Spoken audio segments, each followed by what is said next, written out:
We had a technical issue there, and we are really very sorry to our listeners.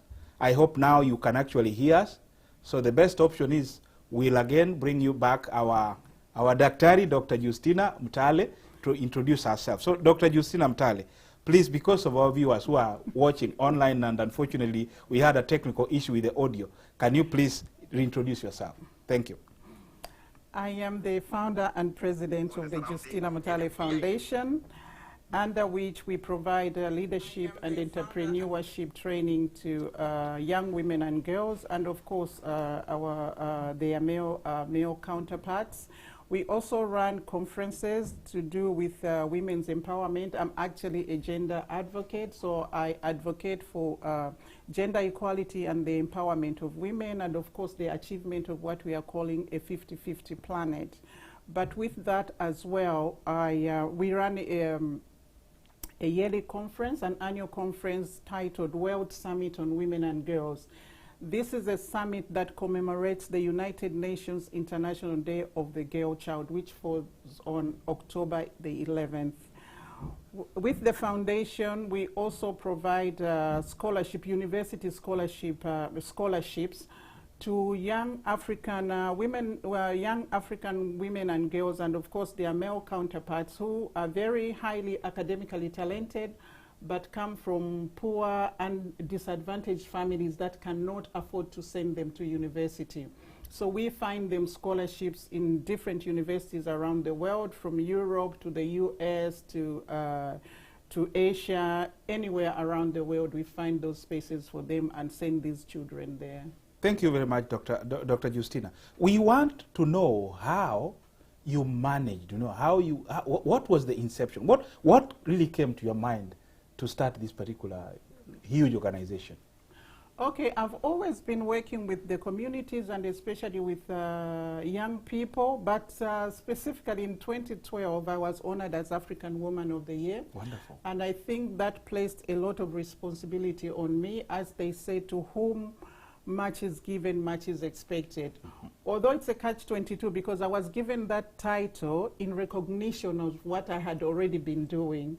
But then I felt that carrying such a heavy title like that, I needed to do even much more than I was doing then. Wonderful. So how did you manage? There are people out there also really thinking, how can I also start this wonderful organization to help the youth? Because we have millions of youths. Let me say billions of youth in Africa who really want to get this particular help. Maybe Dr. Justina alone can't manage to do that alone. So she might need partners, she might need to train people, how to do it. So tell us, Of course, we do work with a lot of partners, but my background is that, my background first of all is in international relations and politics and also international development. Mm-hmm. So I know where Africa is placed when you look at the global situation, global governance and the global politics. And of course, this includes the health situation in Africa as well as the education system in Africa. Also, I worked in the Commonwealth Secretariat, and when I worked in there, I worked in both the gender section and what we call the education section, and of course the health section. So I bring some of that knowledge with me and some of that experience, and of course some of those networks with me. You have, I think, to do this, you have to be very highly networked in order to find... That is what I'm saying, yeah. To be able to partner with so many different universities around the world. Sure. But as African Woman of the Year, and of course as founder of the Justina Mutale Foundation, I get invited to speak at very high-profile platforms around the world that discuss politics, economics, society, gender issues, and of course African issues, as being African Woman of the Year. Sure. So in those, whenever I travel and attend these conferences or meetings or seminars, the people that I network with, I always connect and see what is it can I get from these people that can help Africa, whether it's just to help the African situation, or but more specifically our African youth, because I believe that we now live in a globalized and very competitive world. It's become even more competitive than it was when we were young. And we need to bring up our our youth to come to compete with their counterparts around the world on the same footing. I know that there are a lot of other international organizations talking about education in Africa, but most of the time they just give up to the first 12 years, which is at the end of secondary school.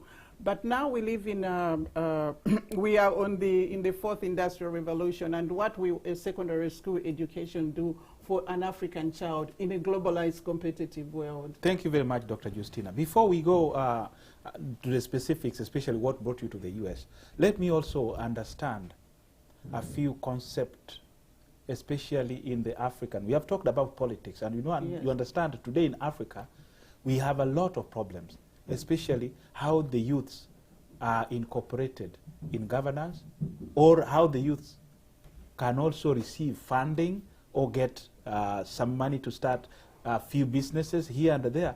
So you've talked about governance and all that. So how do you, I mean, are you seeing a scenario whereby the African governments are incorporating the youth into their systems so to help them, or we are still far away?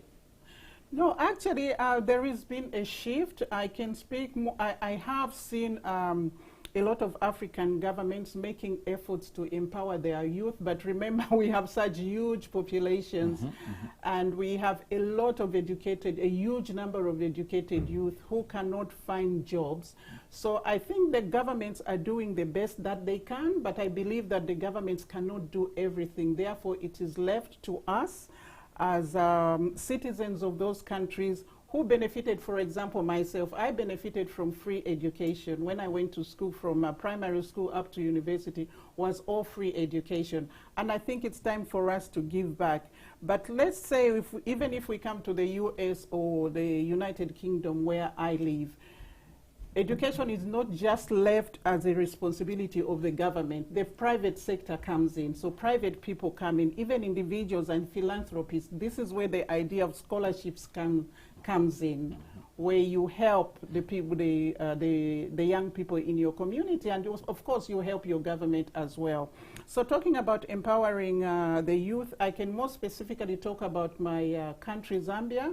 We've just had a new government that has just come in, and they are emphasizing on youths creating, those that cannot continue with education, to create what is called cooperatives, and the government is funding those cooperatives so that the students, the young people can get off the ground. Dr. Justina, don't go very far. You know, yes, governments, okay, don't go very far. We want now to be very specific, especially, yes, in Zambia. You know, these governments, when these people are campaigning on the campaign trail, they really promise heaven.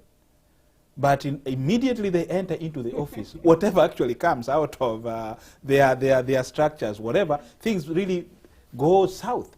So you've spoken about Zambia. Yes. You are a Zambian. Yeah. Tell us specifics. Are these programs really there, or they're in paper? Please.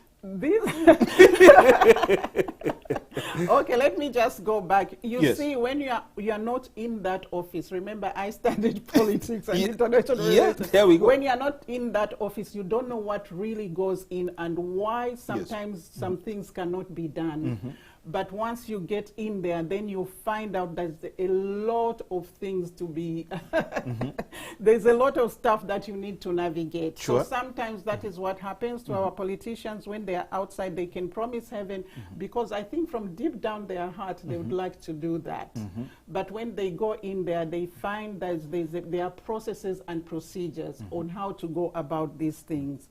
So to talk about whether these things are happening in Zambia, they are actually happening. In fact, just this week, the government handed over some tankers. I don't know whether they are petrol tankers or oil or milk, or they carry milk, but these are tankers that were handed over to youth cooperatives to empower them to start as business. And it's as working in Zambia. Yeah, then as college businesses. So it is working in Zambia. Wonderful. I know that the government cannot take in all the youth at the same time, but this is where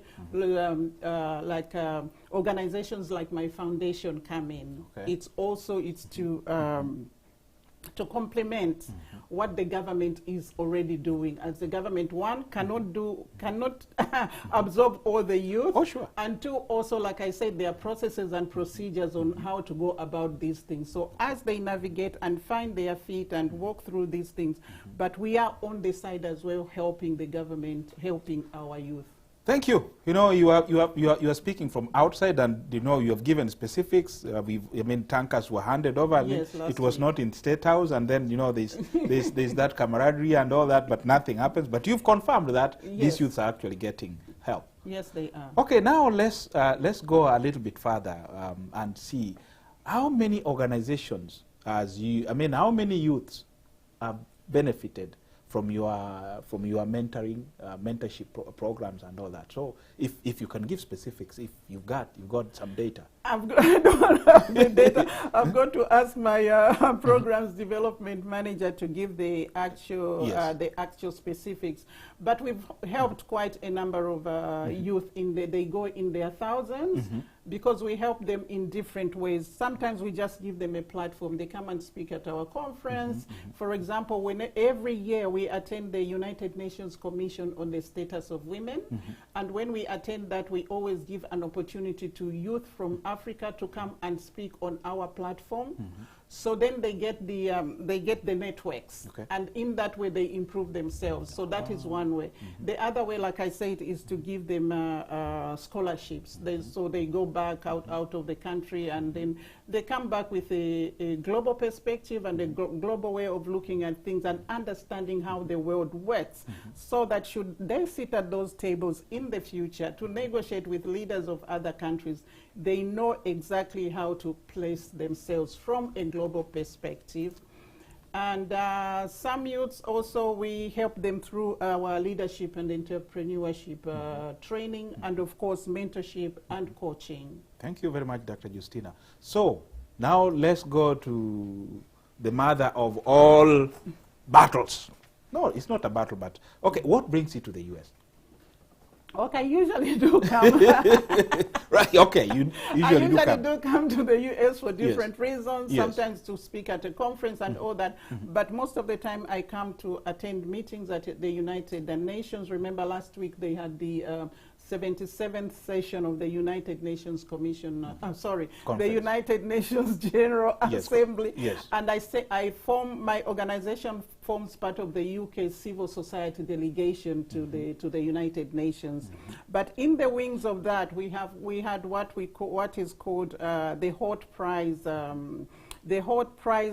Student Accelerator Program. This is an accelerator program for students that takes in students from all over the world and gives them the the ask of coming up with an idea, a business idea actually, one that can make a lot of money, two, but can also help solve a social problem. And every year we have a theme. For this year's theme, we had, for example, getting the world back to work after COVID-19. So we had, I am an expert and judge and also mentor at the Hort Prize. And this is an organization that's founded by the Hort Prize Foundation in partnership with President Bill Clinton, 42nd President of the United States of America, and of course founder of the Clinton Global Initiative. And in partnership also with the United Nations Office for Partnerships. So I've been a mentor. I've been mentoring some of the students there. Of course, I've been judging some of the competitions. We start with what is called on-campus competition because it's for students, college and university students. So they start from on-campus competition. They pitch their idea, and those that win then go on to do what is called the regionals. And those that win from those regions then go to the global finals. So one of the teams that I was mentoring this year they were from Kenya. So they went to the finals, they went through and to the finals, which was only 6 teams. But overall, the whole competition for this year had over 100,000 students participating from 120 countries, and they pitched over over 2,500 business ideas. So of course, the team I was mentoring from Kenya was in the final 6, and so this week, alongside the United Nations General Assembly, and of course, so the annual forum, Clinton Global Initiative Annual Forum, we had the global finals of the Hot Prize, where they announced the final winners. And as it so happened, the team that I was mentoring won the first prize, which is $1 million US as startup capital for their business. So they pitched a brilliant business idea, which of course, as a gender advocate, also resonated with me, and I was very passionate about it. They pitched the idea of making biodegradable sanitary towels, which would be made from banana fiber. From banana fiber? Yes. Wonderful.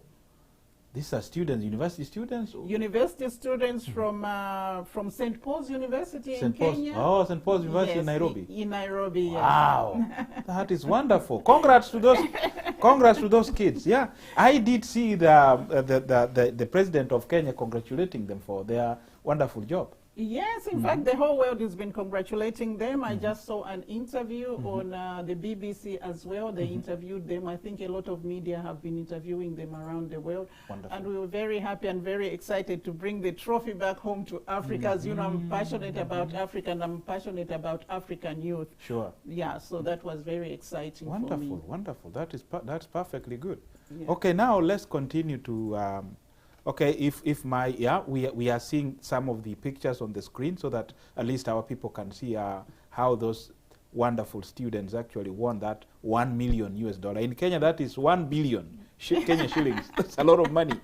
That's a lot of money. There were 3 boys and 1 girl. Okay. Yeah, but wonderful. This is a brilliant idea, and it's been a long journey for them to get to where they Wonderful. I even saw the picture of President Clinton actually greeting those young men. Yes, because President Clinton officiated at the global finals. He gave the keynote speech. Wonderful. Yes. Wonderful. And remember, he's also part of the organization, so he's got to congratulate the boys. Thank you. Thank you so much. Yeah. Thank you so much. So as we are continuing with our interview, the other thing is how do you follow up these students to ensure that this particular money they have won, it has actually generated some income, or it's being used well? You know, our people with corruption and all that. So how do you audit? Yes, the ones who have won. Yes. Hot Prize. Yes. Okay, the ones from the Hot Prize, we continue to mentor them, but also their funding is regulated regulated by the Hot Prize. So it's not as if they give them money in their hands, but they do help them, you know, for example, if you need for equipment to scale up the business and all the business expenses and how to expand that business. Wonderful. So it cannot, the money cannot go into corruption. It is very... That is, yeah, you know, we've seen them. We've seen there people... are strict procedures on how that money should be utilized. Accountability and transparency. Yeah, everything is there, accountability and transparency. And there are people there still holding those students' hand and watching how that money is used. So how many, like these students, how many were they? There were like 5 students or what? Yes, I told you there were 100 students overall from 120 countries, but they come in teams. In a team. So you could have a team of 2 people, starting with 2, 3, 4, 5, or even 6. Okay. But this team, the winning team, was 4. 3 boys and 1 girl. 3 boys and 1 girl. That is amazing. And now this particular team, are they only? Is this business ideas only for the 4, or they have another team back in their resident countries? No, they are the main team, and they are, but they are partnering with other organizations in order to scale up, and of course, so that they can find, of course, customers or a client base. They've already been. They had. From the time they started to go through to the finals, they already had been operating or trading, so to speak. Sure. Yes, so they have gone up to a certain level, but now they need to scale up to get even bigger. Okay. Hopefully, instead of just covering Kenya, they can go out to, say, the whole of East Africa, or in fact the whole of Africa, and then to the rest of the world, because the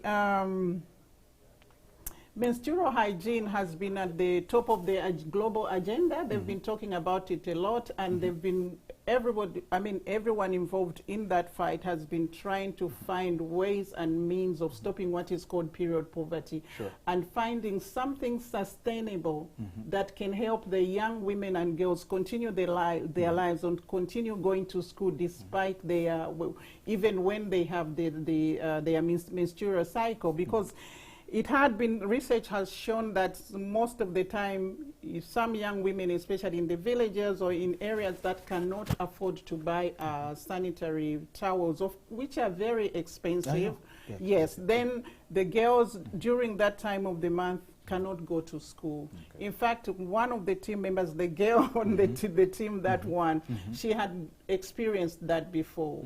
Yeah, that she had to at some point stop going to school because she couldn't afford that and all of that. Yeah, so this is a very welcome idea, and of course it's sustainable.